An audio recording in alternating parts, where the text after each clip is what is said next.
नमस्कार दोस्तों, कैसे हैं आप सभी। आशा करता हूं कि आप सभी स्वस्थ होंगे। दोस्तों, आज एक बार फिर से एक नए वीडियो में आप सभी का स्वागत है और आज इस वीडियो में हम वीके वायरस के बारे में बात करेंगे। देखिए भाई, जितने भी किडनी ट्रांसप्लांट के पेशेंट हैं उनको शायद वीके वायरस के बारे में अच्छे से पता होगा। और वीके वायरस के बारे में यूट्यूब पर काफ़ी वीडियोज़ भी हैं। भाई ये किस तरह का वायरस है, इसकी जो खोज है सबसे पहले 1971 में एक किडनी ट्रांसप्लांट मरीज के साथ हुई है। और जो मरीज था उसका नाम वीके था, उसी के नाम पर इसको वीके वायरस कहा जाता है। दोस्तों, कुछ स्टडियों में ये भी है कि जो वीके वायरस जो है हमारी बॉडी के अंदर बचपन में ही आ जाता है और इससे हमें कोई नुकसान भी नहीं होता है, क्योंकि ये एक निर्जीव अवस्था में होता है, डीएक्टिवेट मोड के अंदर हमारी बॉडी के अंदर रहता है। और 80% जो लोग हैं उनकी बॉडी इस वायरस से लड़ने के लिए अपने आप ही एंटीबॉडीज़ तैयार कर लेती हैं और ताउम्र तक वो इस वायरस के साथ में जीतते हैं। लेकिन दोस्तों, इसका नुकसान कब होता है? इसका नुकसान हमें तब होता है जब हमारा किडनी ट्रांसप्लांट होता है। और किडनी ट्रांसप्लांट के बाद जैसे कि हमारी जो ट्रांसप्लांट किडनी है वो अच्छे से काम करे, इसके लिए हमारे जो डॉक्टर हैं हमें एंटी रिजेक्शन मेडिसिन देते हैं और हमारी इम्यूनिटी उस टाइम पर कम हो जाती है, वीक हो जाती है। तो उस टाइम पर हमारी बॉडी के अंदर इन्फेक्शन का जो रिस्क है वो बढ़ जाता है। साथ में उस टाइम पर वीक के जो वायरस है उसके एक्टिवेट होने का रिस्क भी बहुत बढ़ जाता है और इसका ज़्यादा खतरा हमें पहले 3 से 6 महीने तक रहता है। जब ये वायरस एक्टिवेट होता है तो हमारी बॉडी के अंदर कुछ ऐसे लक्षण हमें देखने को मिलते हैं जिनको पहचान करके हम ये अंदाज़ा लगा सकते हैं कि भाई शायद हमारी बॉडी के अंदर वीके वायरस एक्टिवेट हो गया है। अभी 1 सप्ताह पहले मेरे पास एक भाई का फ़ोन आया, हमारे एक छोटे भाई हैं, तो उनकी बॉडी के अंदर ये जो वायरस है वो एक्टिवेट हुआ है। जैसे कि भाई उनको कोल्ड इन्फेक्शन सबसे पहले हुआ, उसके बाद में गले में थोड़ी सी रुकावट हुई, सांस लेने में दिक्कत आई, उनका जो क्रेटिनाइन था अचानक से फ्लक्चुएट करने लग गया। और जब उन्होंने इन लक्षणों को फेस किया तो उसके बाद में वो अपने डॉक्टर के पास गए।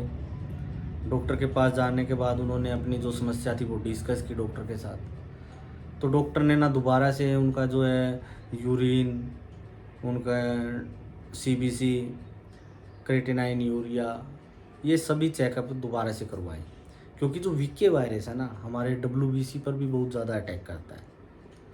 तो ये सब रिपोर्टें करवाने के बाद में जैसे ही जो रिपोर्ट आई उनको देखने के बाद डॉक्टर ने कहा कि भाई आपकी बॉडी के अंदर बहुत कुछ अभी चल रहा है और हमें जहाँ तक अंदेशा है शायद आपकी बॉडी के अंदर कोई ऐसा वायरस का अटैक है जिसको क्लियर करना बहुत ज़रूरी है। तो उन्होंने डॉक्टर ने कहा कि भाई हम आपकी बायोप्सी करके देखेंगे कि ये किस तरह के वायरस का अटैक है। तो डॉक्टरों ने उनकी बायोप्सी की रिपोर्ट आने के बाद में कंफर्म हुआ कि भाई इनके बॉडी के अंदर तो वीके वायरस एक्टिवेट हो गया है और ये सब कुछ उन्हीं की वजह से हो रहा है, उस वायरस की वजह से हो रहा है। तो भाई आज का जो वीडियो है बनाने का सिर्फ मेरा एक ही मकसद है। देखिए, वीके वायरस के बारे में आप बहुत कुछ जानते होंगे, अच्छे से जानते होंगे, बहुत जगह आपने वीडियोज़ भी देखे होंगे, शायद कहीं आपने पढ़ा भी होगा। तो भाई अगर आपका किडनी ट्रांसप्लांट हुआ है, ट्रांसप्लांट के बाद आप 3 महीने, 6 महीने या फिर ये कहें कि 1 साल से कम का टाइम आपको हुआ है, तो उस टाइम पर वीके वायरस एक्टिवेट होने का रिस्क बहुत ज़्यादा रहता है। तो भाई जितने भी किडनी ट्रांसप्लांट पेशेंट हैं और जिनको 1 साल से कम का टाइम हुआ है ट्रांसप्लांट करवाए हुए, तो अगर वो अपनी बॉडी के अंदर किसी तरह का बदलाव फेस करते हैं जैसे कि भाई यूरिन करते टाइम उनके यूरिन का कलर चेंज हो रहा है, या फिर यूरिन करते टाइम आपको असुविधा हो रही है, दर्द हो रहा है, या फिर आपको ऐसा महसूस होता है कि भाई यूरिन आप कर रहे हैं और आपका ब्लैडर अच्छे से खाली नहीं हो रहा है, आपको कोल्ड इन्फेक्शन, फीवर इन्फेक्शन, गले में किसी तरह की रुकावट, सांस लेने में दिक्कत, कमर के निचले हिस्से में हल्का दर्द जिसको आप सहन कर सकते हैं, पीठ के निचले हिस्से में दर्द होना, अगर आप इन जैसे लक्षणों को फेस करते हैं तो भाई आपको ना देर नहीं करनी है, किसी के बहकावे में नहीं आना है, किसी इधर उधर बात करके आपको अपना ट्रीटमेंट शुरू नहीं करना है। आपको डायरेक्ट, अगर आप इस तरह के कोई भी लक्षण अपनी बॉडी के अंदर देखते हैं तो आपको जितना जल्दी हो सके अपने यूरोलॉजिस्ट या फिर आप जिस डॉक्टर के साथ फॉलो अप कर रहे हैं उनसे आपको बात करनी है और अपनी जो समस्या है ना वो उनके साथ डिस्कस करनी है। क्योंकि दोस्तों ये जो वायरस है बहुत ही खतरनाक वायरस है। जब ये एक्टिवेट हो जाता है ना तो सीधा अटैक आपकी किडनी के ऊपर करता है, आपके यूरिनरी सिस्टम के ऊपर अटैक करता है।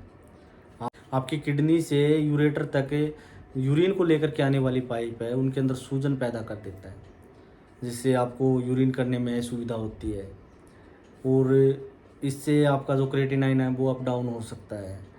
आपकी बॉडी के अंदर जैसे कोल्ड इन्फेक्शन है, फ्लू इन्फेक्शन है, उनको भी बढ़ा सकता है।